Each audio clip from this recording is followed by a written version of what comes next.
Thank you for having me, Leanne. Thank you. Was it difficult to get the rights to recreate this version of the song? We are still working on the rights. We still have the rights to actually work on the song as is, but it's very important that as African we interpret it in our own way.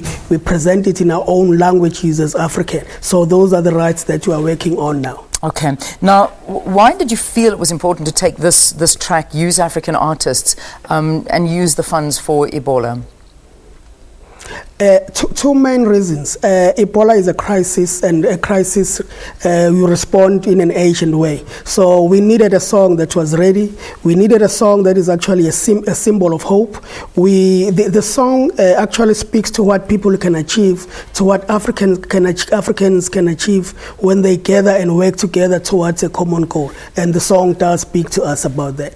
Okay. Who's some of the artists that are performing on the track?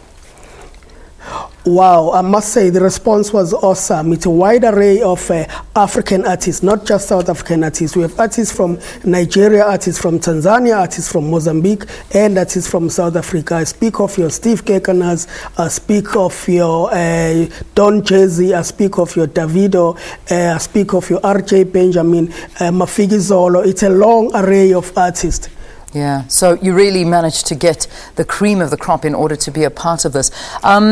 It's quite lovely to see African artists doing it, because we've seen, and he got into a lot of, I suppose, a controversial situation, Bob Geldof recreating Do They Know It's Christmas Time, with a lot of UK artists trying to raise funds for Ebola as well. But as far as you know, is this the first time that African artists have gotten together to try and raise funds through a musical collaboration? It's actually a first achievement of this kind. I mean, we had about 83 artists working on this project. It has never happened, and I really commend and celebrate MTN for having managed and achieved to gather all these artists in one room to be able to record this particular song. So in a way, it's a history in the making. Yeah, but some people are rather critical, and I suppose this is your opportunity to speak out against them, saying, why are African artists recreating an American song when we should be creating our own version of a song? What do you say about this? Yeah, I must say I understand where they come from, but the reality is that it's not about us now. We have a crisis in our doorsteps. We have to do something about it. Creating a new song has long logistical issues that you have to deal with, from who is the composer. When you gather a huge array of artists, the question was going to be, should it be a South African composer?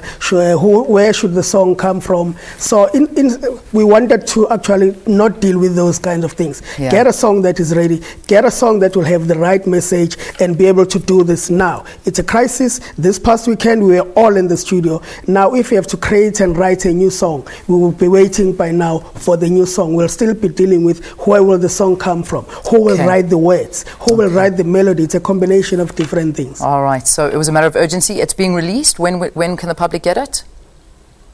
We are hoping that by early next week the song will be available on downloads. Yes. Excellent. All right, Lindelani, thank you very, very much for talking to us here at on Morning Live. Lindelani Mkhize, composer and co-founder of Joyous Celebration in our Durban studios. Let's take a break, sharp after this.